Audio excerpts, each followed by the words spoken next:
Sermón de las 7 palabras. Primera palabra. Padre, perdónalos porque no saben lo que hacen.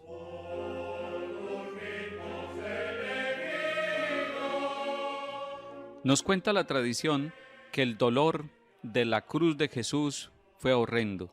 En el tiempo de Jesús se acostumbraba a crucificar a los malhechores, a los malditos, como dice la Sagrada Escritura. Pero allí no estaba en este viernes un maldito en la cruz, estaba el Hijo de Dios. Sin embargo, todos los oyentes de esa tarde, todos los que estaban al lado de la cruz y aquellos que habían gritado crucifícalo, crucifícalo, igualmente todos los guardias romanos y quienes habían torturado al hijo del carpintero, burlándose de él y diciéndole que si era cierto que era el rey de los judíos, se salvara él mismo, ellos todos esperaban en la cruz de Jesús un grito desesperado. ¿Y por qué un grito desesperado? Por el dolor humano, por el dolor de las manos, por el dolor de los pies, por el dolor del alma ante tanta injusticia, ante tanta tortura, ante tanta humillación y tanto desprecio. Y sin embargo, desde la cruz de Jesús se escuchó una oración: Padre, perdónalos porque no saben lo que hacen. Algunos autores de la antigüedad dicen que al momento de la crucifixión era necesario cortarle la lengua a los crucificados, porque en medio de su dolor, de sus horrendos y atroces dolores, los crucificados maldecían el día de su propio nacimiento, maldecían a sus verdugos, a las mamás de los verdugos y a sus propias madres, e incluso escupían a los transeúntes y a los que pasaban por allí al ver ese espectáculo tan doloroso y horrendo del hombre clavado en la cruz. Todos estaban esperando una maldición que brotara de aquel que con su boca había enseñado: amen a sus enemigos y hagan el bien a los que los odian. Algunos decían: llegará el momento en que tiene que contradecir ese evangelio, porque ese evangelio es muy difícil de cumplir, es casi imposible de cumplir. ¿Cómo es que un hombre puede llegar a amar a los enemigos y hacer el bien a los que los odian? ¿Cómo es que puede un hombre orar por aquellos que les han hecho el mal? Y Jesús, en el Sermón de la Montaña, había enseñado a sus discípulos: a ustedes les enseñaron en el Antiguo Testamento que es necesario amar a los amigos y odiar a los enemigos. Sin embargo, Jesús les había dicho: yo les enseño algo nuevo, algo novedoso, algo con fuerza de amor. Amen a los enemigos y oren por quienes los persiguen. Qué buen mensaje, pero qué difícil cumplirlo. Qué buen mensaje, pero qué difícil realizarlo cuando nosotros en Colombia, en nuestras casas, en nuestro corazón, tenemos un palacio, un lugar y un refugio para el odio, para el rencor. Puede ser que haya depósitos de armas, puede ser que haya arsenales para la guerra, pero el mayor arsenal para la guerra lo tiene el hombre o la mujer que tiene un resentimiento y que tiene un rencor en su corazón. Jesús había enseñado: amen a los enemigos y oren por quienes los persiguen.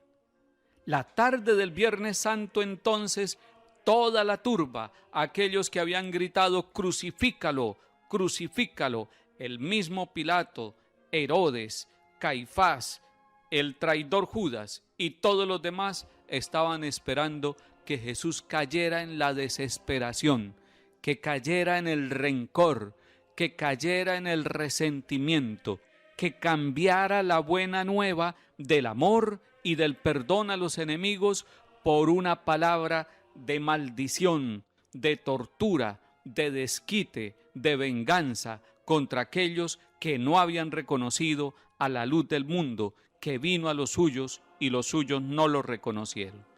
Sin embargo, el amor es más grande que el dolor, y en el corazón de Jesús no hay un depósito para el rencor.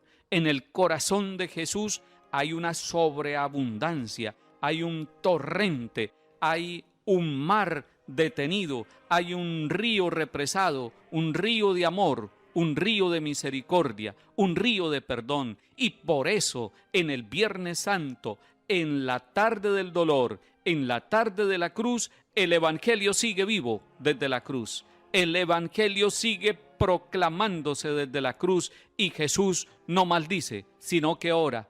Un grito de oración y de misericordia, de perdón y de paz.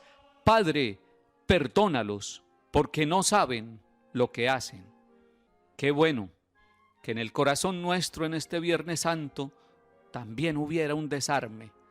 Qué bueno que aquellos que usan las armas para quitar vida, para vengarse, qué bueno que aquellos que toman el camino del negocio de la muerte y del dinero fácil, qué bueno que aquellos que hacen de su vida una vida al servicio del narcotráfico, que es un negocio de muerte, o de la guerra, que es un negocio de muerte.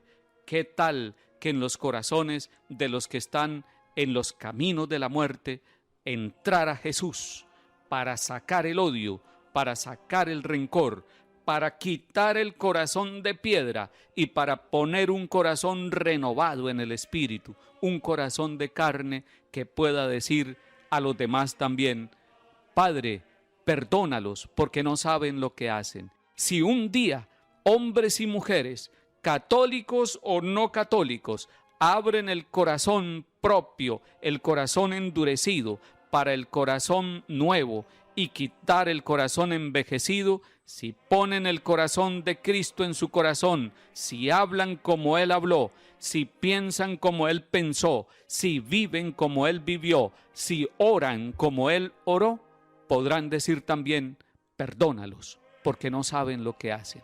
Ese día los campos bañados de sangre y de masacres, ese día las herramientas puestas al servicio de la coca y del narcotráfico se pondrán al servicio de la paz, del progreso. Habrá escuelas, habrá colegios, habrá carreteras, habrá campesinos felices, habrá familias en paz, habrá reconciliación, habrá vida.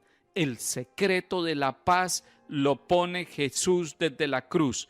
El secreto de la paz es la reconciliación desde el corazón. Esa tarde no estaba un maldito en la cruz, estaba el Hijo de Dios, y por eso Él no maldijo, por eso perdonó. Padre, perdónalos, porque no saben lo que hacen.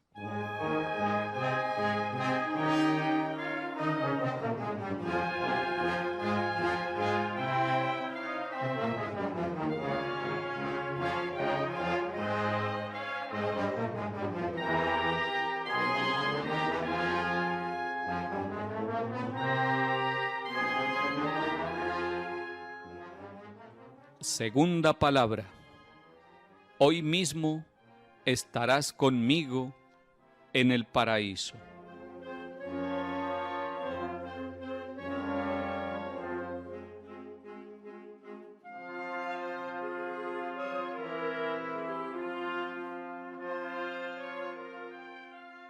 Cuenta una leyenda muy antigua que cuando San José y la Virgen María iban huyendo hacia Egipto con el niño para defenderlo del rey Herodes malvado que buscaba a los niños recién nacidos para matarlo, llegó a un lugar solitario cerca de Egipto, esta familia peregrina, desplazada de Nazaret. Y cuando encontraron una casa, pidieron un poco de agua para refrescarse ellos y para refrescar a su niño recién nacido. Y cuenta esa hermosa y antigua leyenda que la mamá de un niño también pequeño que estaba allí en aquella casa donde se albergó la Virgen y San José con el niño Jesús, estaba muy enfermo, estaba contagiado de la lepra. Y que la mamá de aquel niño enfermo le pidió a la Virgen María: déjeme bañar al niño enfermo que tengo aquí y que padece dolores en su piel con el agua que está usando para bañar a su niño hermoso, a ese niño que tiene que ser el Hijo de Dios.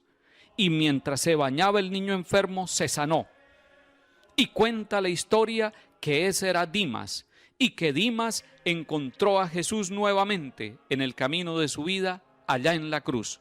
2 ladrones fueron crucificados, 2 delincuentes crucificados, el uno a la izquierda y el otro a la derecha de Jesús, el Hijo de Dios. Y fueron crucificados por delitos, pero Jesús fue crucificado por decir él mismo que era el Hijo de Dios, el Hijo de Dios Padre. Y aquella tarde, Dimas, el niño curado, según aquella leyenda, Dimas, el que había extraviado su vida y su juventud como ladrón, aquel que por aquellos motivos de la oscura vida de hombres y mujeres tuvo que torcer su camino y volverse delincuente, estaba reconociendo allá en el fondo de su corazón una luz de esperanza, una luz de amor misericordioso, una luz para su vida que estaba tocando a su fin en medio de los delitos. Y por eso, leyendo lo que decía en la sentencia de muerte que tenía la cruz de Jesús, este es el Rey de los judíos, lo reconoce como Rey y le dice: Señor, acuérdate de mí cuando llegues a tu reino. El ladrón sabía que este no era el reino. El ladrón sabía que este mundo no es el lugar del Hijo de Dios, que el reino de Dios es el reino de los cielos, que el reino de los cielos es reino de justicia, es reino de paz, es reino de vida, es reino de gracia y de amor, de santidad y de justicia. Y entonces se dio cuenta que Herodes no era el rey, que Herodes no era el emperador que salvaba, que era un reizuelo, un rey pequeño, un rey político, un rey económico, un rey que muere, pero que esa tarde él estaba agonizando y sentenciado a muerte junto al verdadero rey. Había encontrado el rey, había encontrado la puerta del reino, había encontrado el camino de la vida, había encontrado con sus propios ojos el tesoro que nunca pudo robar. Y en este momento el ladrón que estaba agonizando y sufriendo ante Jesús y cerca de Jesús, en medio del dolor, puede reconocer a su Señor. Señor, acuérdate de mí cuando estés en tu reino. No nos hubiera sorprendido que hubiera sido otro y no un ladrón el que hubiera reconocido al Señor y el que le hubiera pedido estar en el paraíso, el que le hubiera pedido: acuérdate de mí cuando estés en tu reino. Hubiera podido ser la pareja de novios que en Caná de Galilea recibió de María y de Jesús el primer milagro, convertir el agua en vino. Había podido ser Lázaro, a quien había sido resucitado, el que dijera: acuérdate de mí, Señor Jesús, cuando estés en tu reino. Había podido ser Jairo y su hija, la hija de Jairo, la resucitada, la que dijera esa frase. Había podido ser el hijo de la viuda de Naín, a quien Jesús le dio vida también. Había podido ser el ciego de nacimiento curado, el endemoniado de Gerasa que había quedado libre, o cualquier otro de los curados. Pero sin embargo, no fue ninguno de aquellos que recibió un milagro del Señor el que reconoce al Rey de Reyes y Señor de Señores clavado en la cruz. Fue un ladrón y eso es un misterio. Nos sorprendería que fuera este ladrón, porque el ladrón no estaba mirando sino los tesoros terrenos. Porque si uno de los que recibió un milagro hubiera gritado, nosotros posiblemente hubiéramos dicho: también los discípulos gritarán. Pero aquella tarde fue un ladrón el que reconoció a Jesús. Jesús estaba en silencio. Jesús había callado ante Pilato. Jesús no había hablado ante Herodes, pero este ladrón le robó la palabra a Jesús, lo hizo hablar, le tocó el corazón. Acuérdate de mí cuando estés en tu reino. Y Jesús abrió su boca para hablar y para darle la más consoladora respuesta que puede escuchar usted, que puedo escuchar yo, que puede escuchar nuestra familia y que podemos escuchar todos nosotros en vida y en el momento de la muerte. Jesús se inclinó hacia una tenebrosa vida de un ladrón, hacia una tenebrosa historia que estaba a su lado y le habló con palabras de poder y de consuelo. Te aseguro que hoy mismo estarás conmigo en el paraíso. Salvó al ladrón. Nadie antes que este ladrón, ni Moisés, ni Juan, ni la Magdalena, ni ninguno había recibido esa promesa. El primero fue este ladrón. Fue quizá la última oración del ladrón, o tal vez fue la primera oración de su vida, de este ladrón, pero la hizo a quien tenía que hacerla, y la hizo de corazón. ¡Qué misericordia tan grande! Jesús había dicho que el cuidador de las ovejas dejaba las 99 y se iba a buscar a la perdida. Jesús había dicho que no eran los sanos los que necesitaban el médico, sino los enfermos, y que Él venía a enseñarnos lo que el profeta ya había anunciado: misericordia quiero y no sacrificios. La oveja perdida estaba allí, el enfermo estaba allí, y entonces escucha de parte de Jesús: hoy estarás conmigo en el paraíso. Dios tiene más ganas de salvarnos que nosotros mismos. Dios quiere que todos los hombres se salven y que todas las mujeres se salven y lleguen al conocimiento de la verdad. Dios quiere que lo conozcamos a Él en el amor y en el profundo de nuestro corazón. Dios tiene ganas de salvar la humanidad y hace todo lo posible por salvar a la humanidad. Entrega lo que más ama, entrega a su propio Hijo, está en la cruz. Hoy estarás conmigo en el paraíso. Qué hermosa frase. Y cuenta otra historia que uno de los santos, San Jerónimo, que tradujo la Biblia, la Sagrada Escritura, del griego al latín y del hebreo al latín, tuvo cara a cara una visión con Dios. Y Dios le decía: ¿qué me entregas, Jerónimo? Y Jerónimo le dijo con orgullo: te entrego mis obras escritas, te entrego mis libros científicos y teológicos. ¿Qué me entregas, Jerónimo? Te entrego mis riquezas personales, te entrego mi cuerpo. Y Dios seguía preguntándole: ¿qué me entregas? ¿Qué es lo que me entregas y qué falta que me entregues, Jerónimo? Y el Señor mismo le dijo: Jerónimo, entrégame tus pecados. Este ladrón le entregó los pecados a Jesús.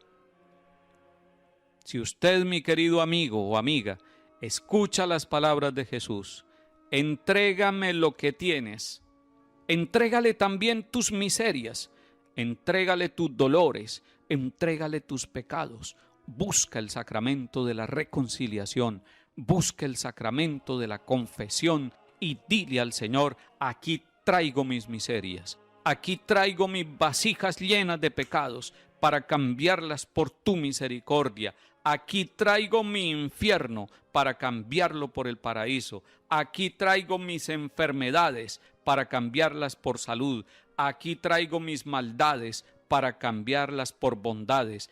Traigo mis cadenas y mis esclavitudes para cambiarlas por libertad, la verdadera libertad, la del hombre sincero, la del hombre honesto, la de la familia que se reconcilia, la de aquel que reconoce los pecados. Dichoso aquel que dice con el Salmo 50, misericordia, Dios mío, por tu bondad, por tu inmensa compasión, borra mi culpa, lava del todo mi delito, limpia mi pecado. Dichoso aquel que no se para como el fariseo delante del Señor para decir: yo soy un santo, yo no he cometido pecado, mis manos no están manchadas. Dichoso aquel que se arrodilla en el último lugar y se inclina, y con el corazón contrito, con el corazón sufrido por la historia de pecado, como este ladrón, puede decir: misericordia, Dios mío, por tu bondad. Aquí está ante tu presencia el hombre pecador, la mujer pecadora, el que busca reconciliación, y el que busca la reconciliación la encuentra en el Señor. El que se ha confesado ha escuchado con consuelo y esperanza, con amor y gratitud, la frase del sacerdote que dice: yo te absuelvo de todos tus pecados, pero no porque el sacerdote tenga poder para eso, sino en el nombre del Padre y del Hijo y del Espíritu Santo. Amén, en el nombre de la Iglesia. Felices los que se confiesan, felices los pecadores que buscan al Señor. Feliz culpa la de aquel ladrón que lo llevó al patíbulo de la cruz, porque se encontró con la fuente de la misericordia, que es Jesús. Hoy estarás conmigo en el paraíso.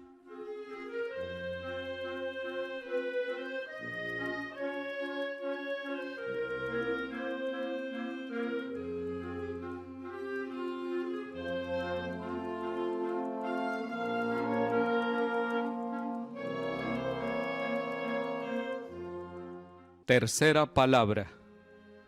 Mujer, he ahí a tu hijo. Hijo, he ahí a tu madre.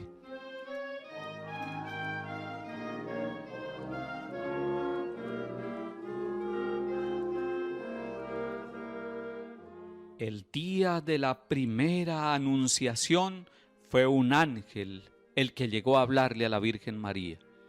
El día de la segunda anunciación ya no es un ángel, es el Hijo de Dios, el Hijo de María, el Hijo de sus entrañas, el Hijo único que está muriendo en la cruz.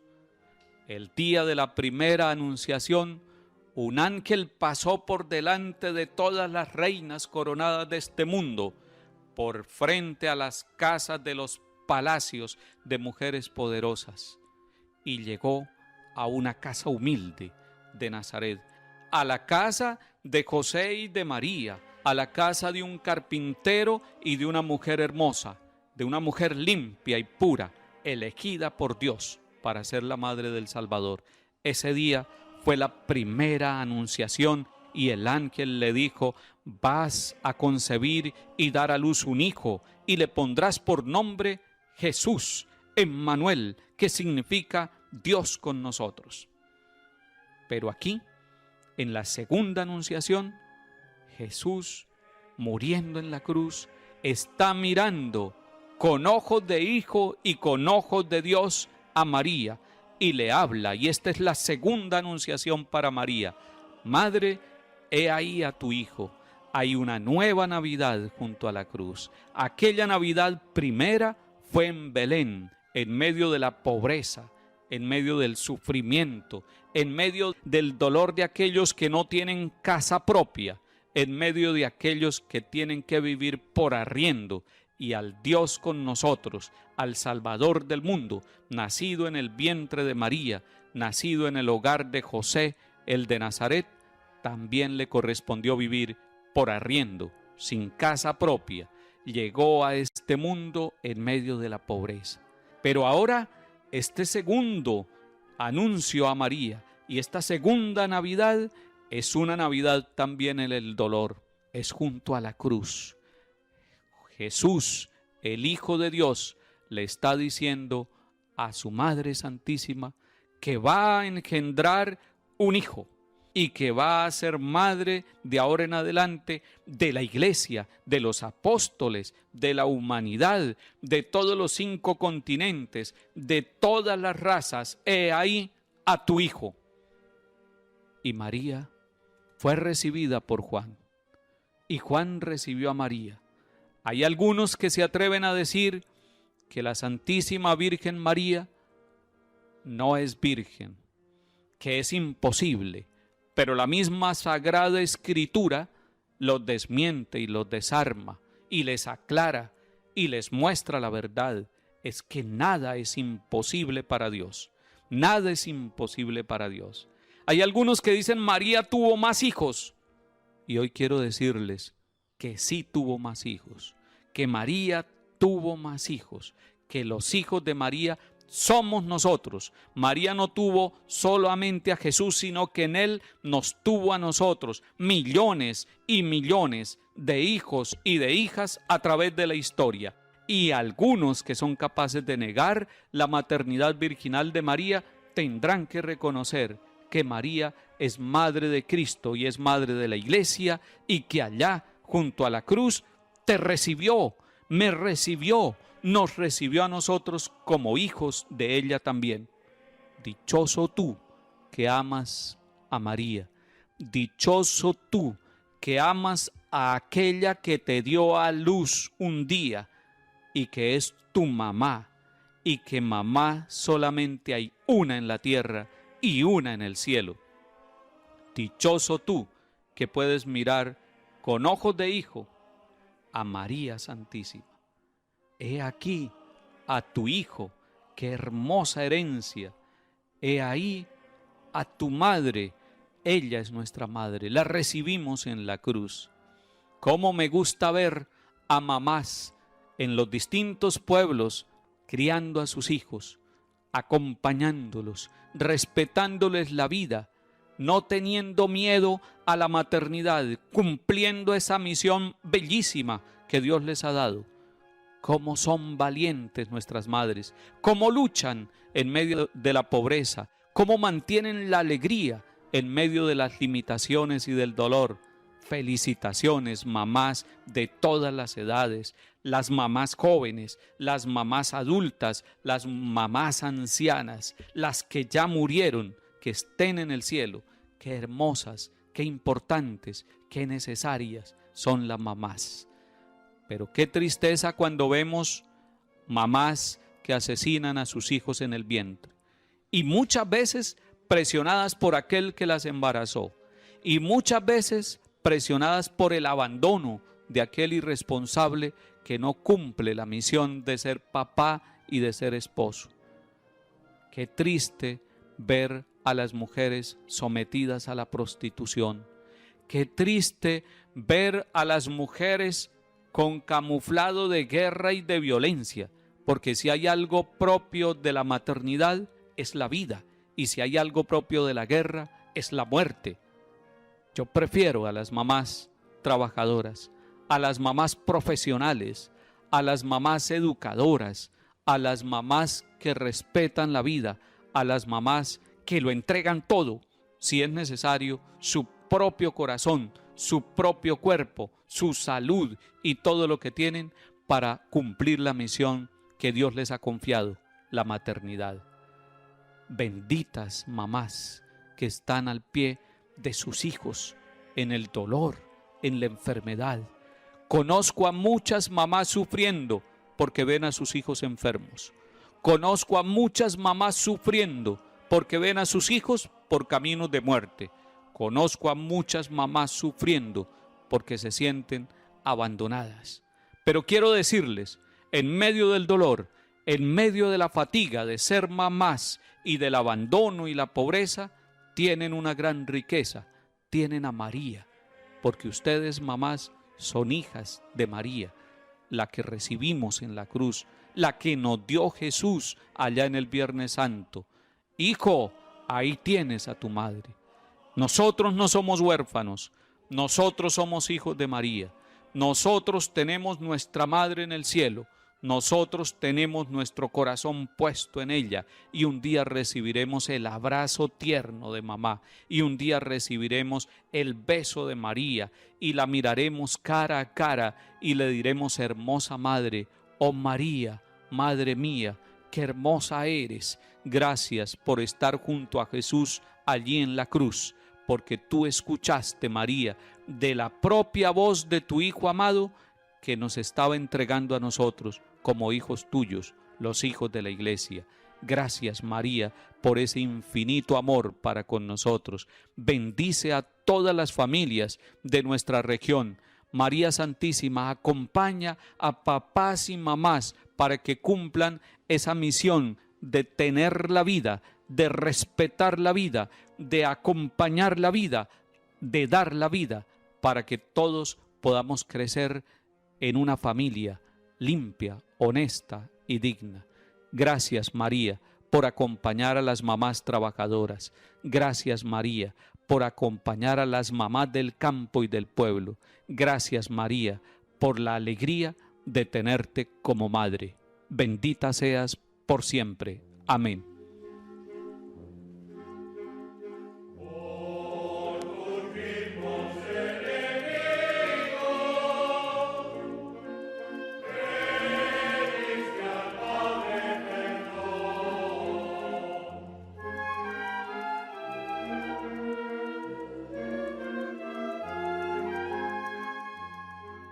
Cuarta palabra. Dios mío, ¿por qué me has abandonado?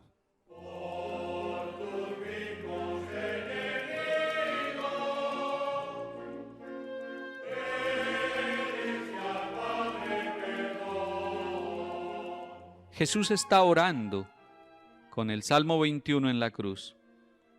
Jesús está orando, Dios mío, ¿por qué me has abandonado? Está orando con la palabra, le está doliendo su cuerpo, pero él está orando. Allí está Jesús, orando con toda la humanidad, con hombres y mujeres que pueden sentir en algún momento de la vida que han sido abandonados por Dios. Pero recuerden esa frase del profeta Isaías en el Antiguo Testamento. Una madre podrá olvidarse del fruto de sus entrañas. Y es que es muy difícil que una mamá se olvide del fruto de su dolor, del fruto de su parto, del fruto de sus entrañas. Pero si una mamá se olvida de su hijo, yo no te olvidaré jamás, dice el Señor Jesús. Yo no te olvidaré jamás. Y querido hermano o hermana, graba esa frase de Dios en tu corazón, grábala para siempre. Yo no te olvidaré jamás. Y lo está diciendo el Dios de la vida, el Dios de la misericordia, el Dios del poder. Entonces, ¿por qué Jesús está orando? Eloí, Eloí, lama sabactaní. Dios mío, ¿por qué me has abandonado? En el misterioso lenguaje hebreo, es un grito que expresa el misterio tremendo de un abandono. Jesús llamó a Dios, a su Padre. Qué contraste con la oración que nos había enseñado. Él nos había enseñado un día cuando los apóstoles le dijeron, enséñanos a orar, les enseñó, Padre nuestro que estás en el cielo. Algo raro y misterioso sucedía en este abandono. La naturaleza humana de Jesús parecía separada de su Padre Celestial, parecía una naturaleza abandonada. Pero no lo estaba, porque Jesús pudo gritar, Dios mío, Dios mío. Todos sabemos que por momentos el sol desaparece y no da luz ni calor cuando las nubes lo tapan, pero más allá de las nubes está el sol. De la misma manera, el Padre pudo haber desaparecido a los ojos de Jesús en el momento terrible en que tomó sobre sí los pecados del mundo, pero más allá de la agonía estaba Él, su Padre. Pena y desolación de Jesús por cada uno de nosotros. ¿Será que nos daremos cuenta de lo terrible que es para la naturaleza humana vivir sin Dios, vivir privados de sus auxilios, de sus consuelos, de su ternura y de su amor? Este abandono fue el acto supremo de reparación de Jesús por tres tipos de personas: los que abandonan a Dios, los que dudan de la presencia de Dios, los indiferentes delante de Dios. Realmente, Dios no ha abandonado nunca su obra, su creación, sus hijos. Somos nosotros los que abandonamos a Dios, los que dudamos de la presencia de Dios y nos desesperamos. Un día hablando con una mamá me decía, estamos muy tristes y desesperados porque tenemos muchas deudas. Y sin embargo ella misma me contaba que tenían 4 hijos y que todos han podido estudiar, que tienen casa propia, que tienen empleo, que tienen buena salud. Y entonces lo que hay ahí, en el fondo, es ingratitud. No es abandono de Dios, es ingratitud con Dios. Porque si teniéndolo todo, si teniendo hijos sanos, si teniendo una casa, si teniendo un empleo, si teniendo cómo vivir, cómo comer dignamente, nos sentimos abandonados de Dios, si eso es así, lo que hay es en el corazón ingratitud. No sea ingrato con Dios, no abandone a Dios. Usted no puede vivir un momento sin Dios. A nosotros nos pasa, como dijo Jesús en el capítulo 15 de San Juan, como las ramas del árbol de uva, de la vid. No podemos vivir despegados del tronco. Es por el tronco por donde pasa toda la savia, toda la vida. Si nos despegamos del tronco, no podemos dar fruto, nos secamos y nos echan al fuego. Y por eso Jesús dice, sin mí nada pueden hacer. No estamos abandonados de Dios. Todo lo que hacemos, incluso en medio del sufrimiento, está Dios con nosotros, no nos abandona. ¿Por qué Jesús expresa este dolor? Lo expresa, pero lean ustedes el Salmo 21 completo y encontrarán que Jesús, nuestro Señor, está llamando a Dios de todas maneras con el corazón. Está sintiendo el dolor, pero lo está buscando a Él. Qué bueno que nosotros en medio de nuestros sufrimientos también, en medio de nuestros dolores, pudiéramos tener el corazón dispuesto para buscarlo a Él, para mirarlo a Él, para buscar el corazón del que nos puede consolar. Como busca la sierva torrentes de agua, así mi alma te busca, a ti, Dios mío. Buscad al Señor, dice el salmista, buscad al Señor y revivirá vuestro corazón.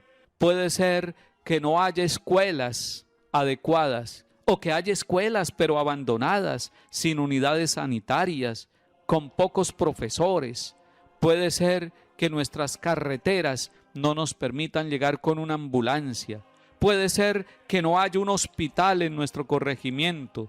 Puede ser que haya injusticias en nuestra tierra, pero no estamos abandonados de Dios. Dios sufre con nosotros.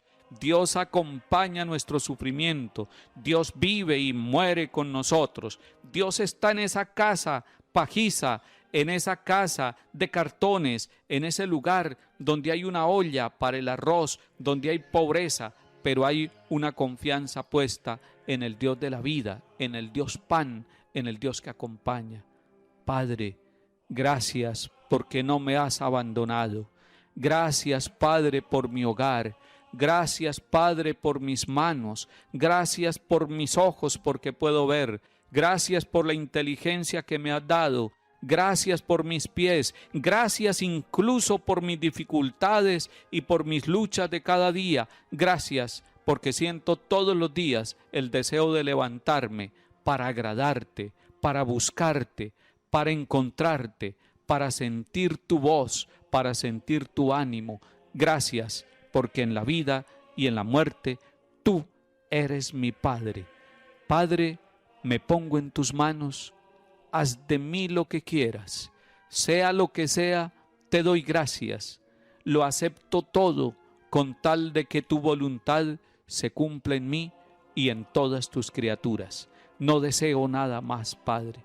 Te confío mi alma, te la doy con todo el amor de que soy capaz, porque te amo y necesito darme a ti, entregarme sin medida, con una confianza infinita, porque tú eres mi Padre. Amén.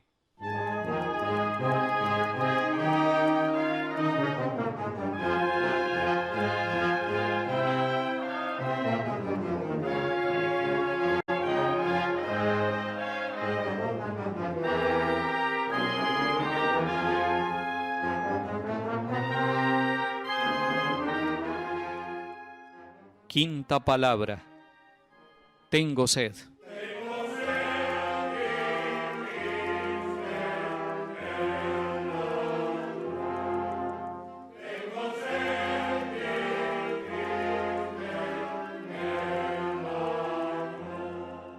Esta palabra la pronuncia Jesús en la cruz, en la tarde de la cruz. Ha sido azotado, ha sido torturado, ha caminado con la cruz, sus manos y sus pies están clavados. Es normal, es natural que el cuerpo se deshidrate.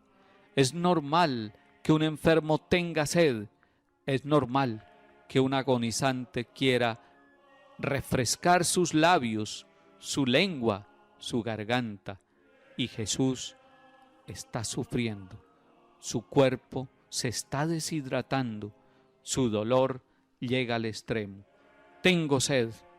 Recuerden ustedes, queridos amigos, que Dios conoce nuestra sed, que Dios conoce la sed de Dios que tenemos, la sed física que tenemos. En nuestra región hay muchos pueblos que no tienen agua potable. Hay muchos pueblos que tienen que transportar el agua desde distintos lados, que deben llevar en unas vasijas y en burros el agua para los alimentos. Escasea el agua y sin embargo el agua abunda. Estamos en la tierra del agua, estamos en Colombia y una serie de quebradas y de ríos que riegan nuestra geografía.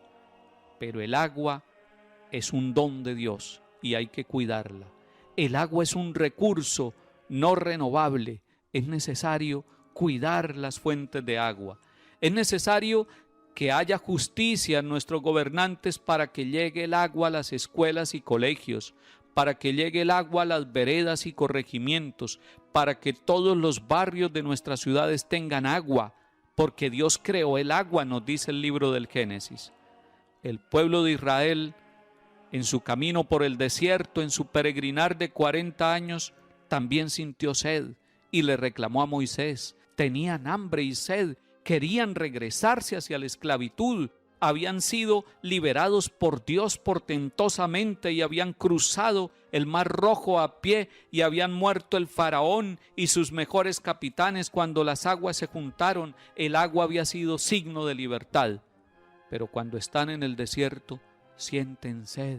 No hay agua, hay solo arena y sol, es desierto. Y hay hombres y mujeres peregrinando, y hay niños y hay enfermos peregrinando. Y le reclaman a Dios, y le reclaman a Moisés. Y Moisés, el líder, el llamado por Dios, el enviado para conducir al pueblo, siente la tristeza de un pueblo que se olvida de los portentos de Dios. Y le reclaman a Moisés.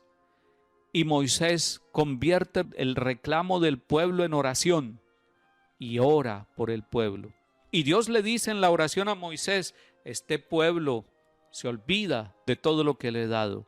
Este pueblo se olvida de mi misericordia. Y es posible que nosotros en medio de la sed física nos olvidemos de Dios.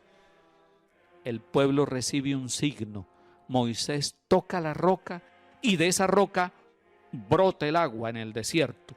Y entonces el pueblo siente el deseo de bendecir y de alabar a Dios y siente el arrepentimiento de haberse desesperado creyendo que Dios los había abandonado. Después, en el agua del Jordán, Juan el Bautista bautiza un día al autor del nuevo bautismo, a Jesús de Nazaret. Por eso el bautismo en nuestra iglesia es un bautismo en la niñez, para dar agua fresca a aquel que ni siquiera sabe quién hizo el agua ni cómo la hizo, pero que la necesita. Y así como el niño necesita el agua para su cuerpo, para sus alimentos, para calmar la sed, también necesita el bautismo. Dichosos papás y mamás que bautizan a sus niños en la infancia. Dichosos papás y mamás que asean a sus hijos, que vacunan a sus hijos, que cuidan a sus niños pequeñitos que no conocen de vacunas, que no conocen de estudio, que no conocen de jabón y de talco, que no conocen de cariño, pero que lo necesitan. Así también los niños necesitan el agua pura, el agua refrescante, el agua bendita del bautismo en la iglesia. Dichosos los papás que bautizan a sus hijos porque les calman la sed del alma desde la niñez. Jesús está en la cruz gritando: tengo sed. Le acercan una esponja mojada con vinagre. Le dan al Hijo de Dios no agua, sino vinagre. No hay una roca que se abra para él. Es su costado el que se va a abrir para la humanidad. Y después de muerto, la lanza del soldado atraviesa su corazón y de allí brota sangre y agua, Eucaristía y bautismo. Pero Jesús tiene sed. Junto al pozo de Jacob, Jesús se había encontrado con una mujer samaritana y le había dicho: dame de beber. Era el mediodía también en el desierto y Jesús tenía sed, pero terminó dándole a esa mujer el agua que salta hasta la vida eterna. Mujer, si conocieras el don de Dios y quién es el que te pide de beber, tú le pedirías a Él y Él te daría un agua viva, un agua que salta hasta la vida eterna. Pero Jesús tiene sed, tuvo sed de la fe de esa mujer, de la salvación de esa mujer. Dichosos los que tienen hambre y sed de ser justos. La madre Laura Montoya Upegui, mujer de nuestra raza, mujer colombiana, mujer católica, mujer misionera, maestra educadora, que un día dijo: tengo sed también de anunciar a Cristo, tengo sed de ser misionera, tengo sed de evangelizar a los indígenas, a los afros, tengo sed de llevarle a los que no han conocido el agua de Cristo, tengo sed de ir a hablarles de los sacramentos, de la palabra de Dios, del amor de Dios y de la Virgen María, tengo sed de llevar la salvación y la buena noticia a los más pobres. La madre Laura tuvo sed y esa sed la calmó siendo misionera. Jesús tenía sed en la cruz, sed de salvación, sed de darnos vida a nosotros, tenía sed de nosotros, de nuestra vida, tenía sed de que los jóvenes calmen la verdadera sed, de que los niños calmen la sed y encuentren la frescura del agua en la familia. Tenía sed Jesús de la humanidad entera, estaba sediento de perdón, de vida nueva, de salvación. Y Jesús sigue sediento. Y si usted quiere ayudar a calmar la sed de Jesús, venga y beba de Él, beba de su costado, aliméntese con su cuerpo y con su sangre, aliméntese con su palabra, llénese de la fuerza viva del bautismo y lleve el tesoro del agua en su vida, con su palabra, con su forma de vivir, con su servicio, en la fábrica, en la oficina, en el carro, en el campo, en el pueblo, en el taller, donde usted esté, hombre o mujer, sea portador del agua viva de Jesús, porque Jesús tiene sed de la humanidad, quiere refrescar a la humanidad, pero tiene sed de corazones abiertos y con fe para poder Él entrar y hacer el milagro de la salvación en cada uno de nosotros. Jesús sigue teniendo sed y usted y yo podemos calmar la sed de Jesús anunciando la buena nueva y llevando el agua fresca del Espíritu de Dios a quien lo necesita.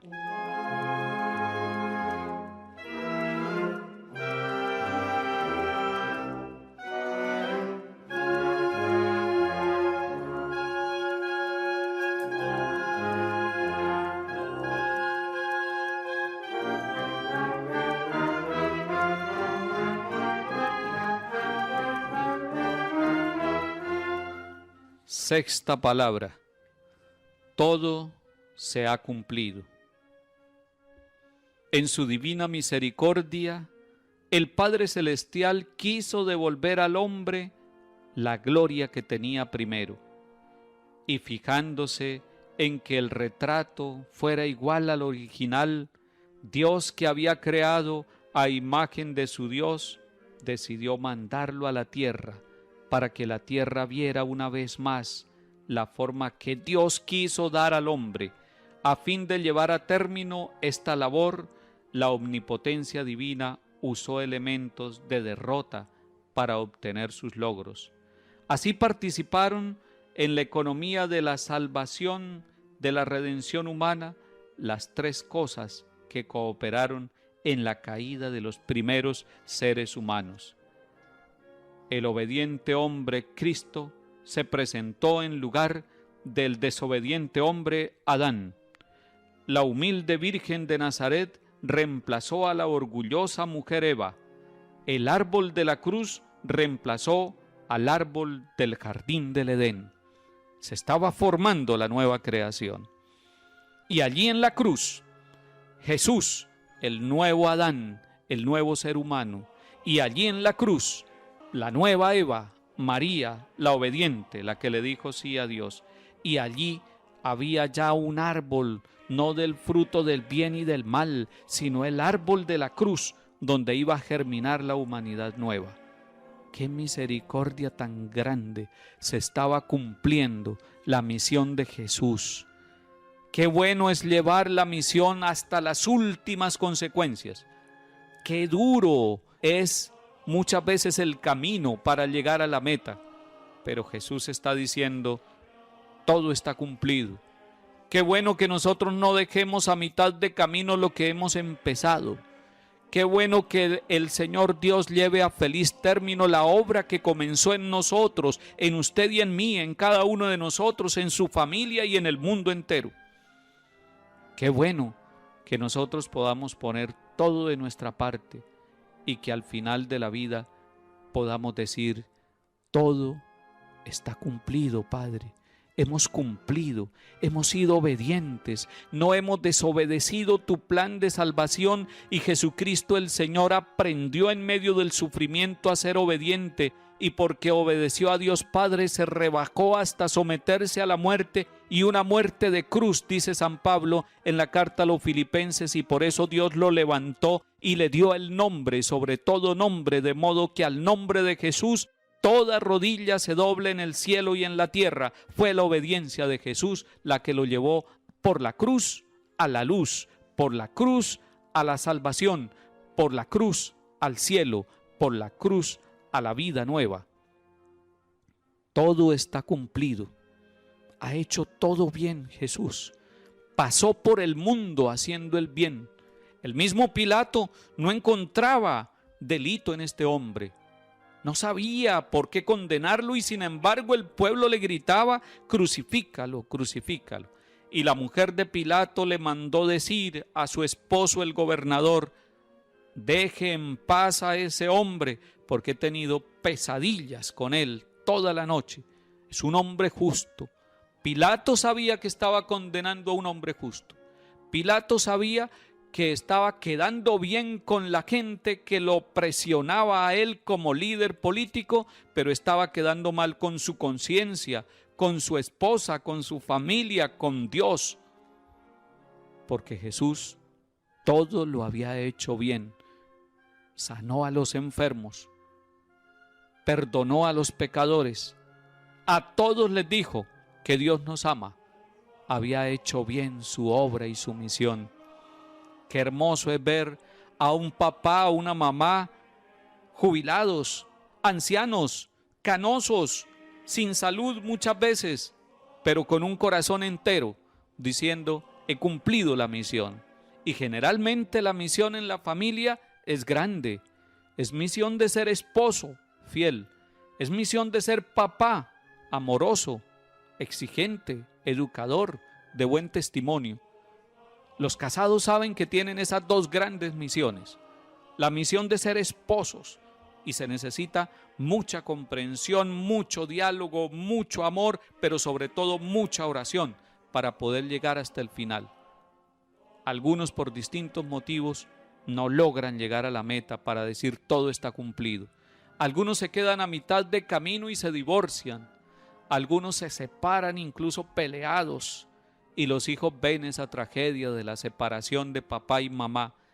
Ellos no pueden decir todo está cumplido, Señor. Hemos cumplido la misión que recibimos en el día del matrimonio, de ser fieles en la salud y en la enfermedad, en la tristeza, en la alegría, en la riqueza y en la pobreza, hasta que la muerte los separe.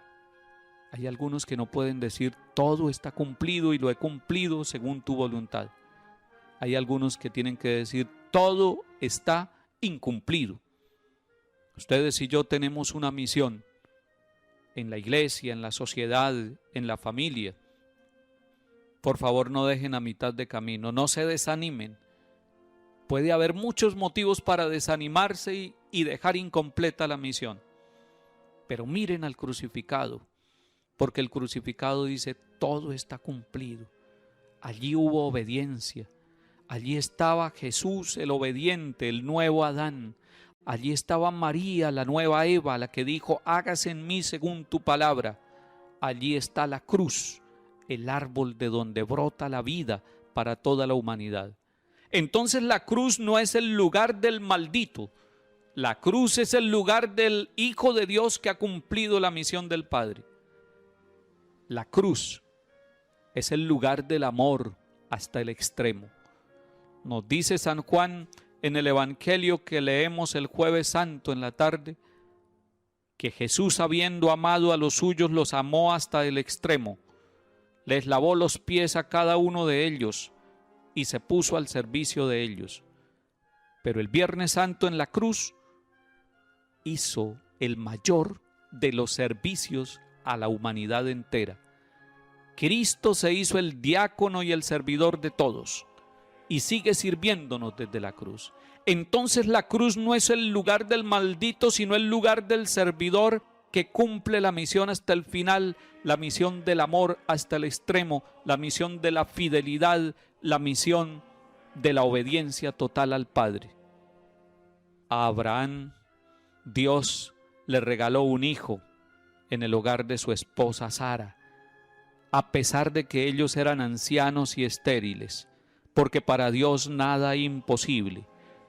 Les regaló a su hijo Isaac, el hijo de la promesa. Y cuando ya el niño podía caminar, Dios le pide a Abraham, toma a tu hijo y ve al lugar que te señalo y sacrifícamelo. Y van caminando en esa escena, el padre y el hijo junto al lugar del sacrificio.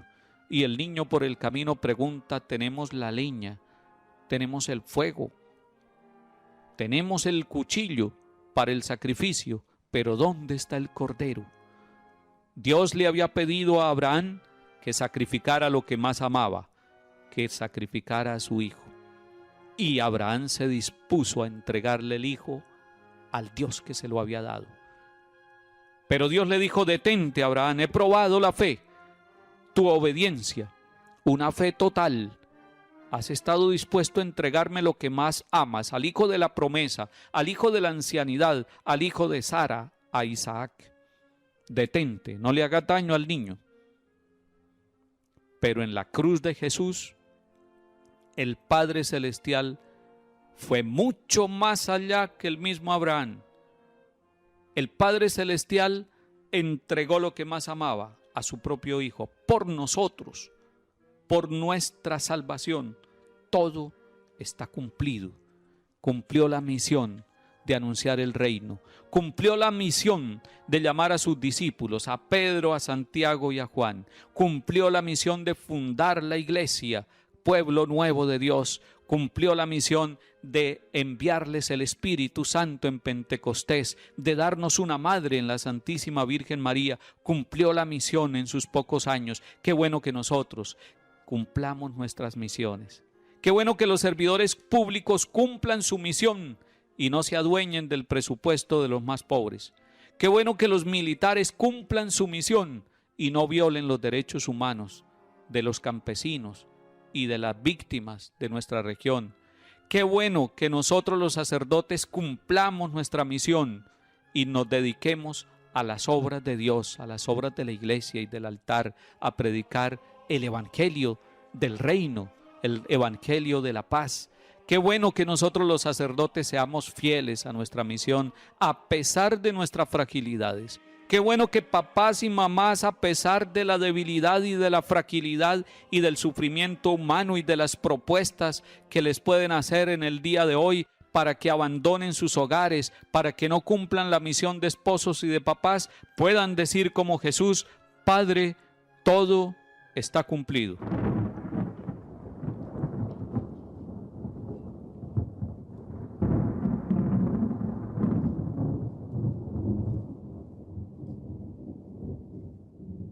Séptima palabra.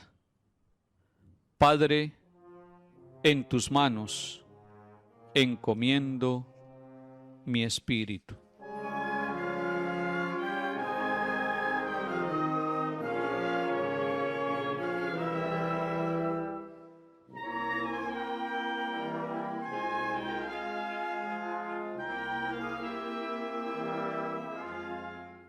Es la agonía de Jesús.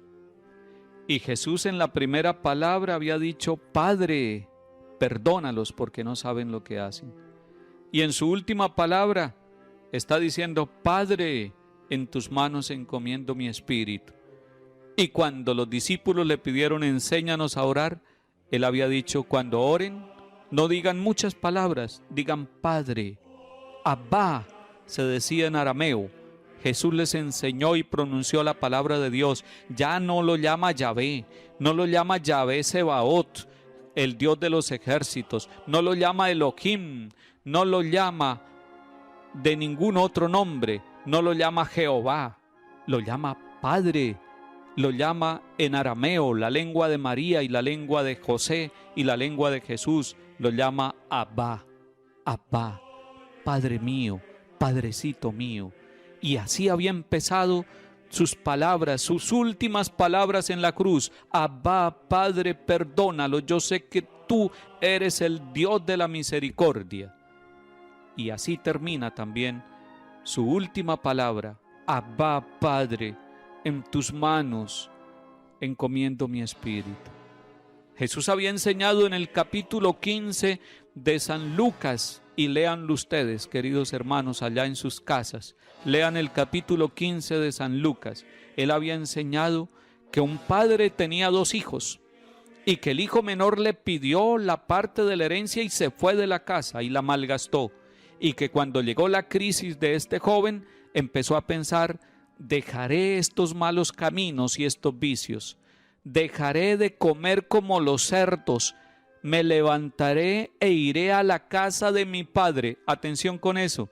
Iré a la casa de mi padre.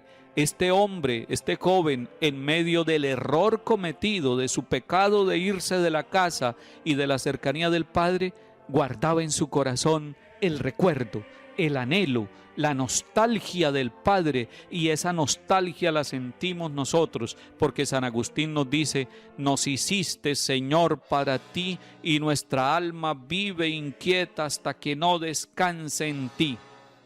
Nosotros somos del Padre, nosotros queremos volver a la casa del Padre como el hijo pródigo, y este muchacho se puso en camino hacia la casa del Padre.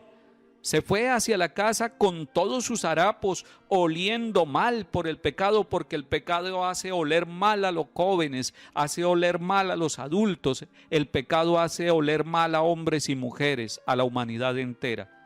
Pero maloliente,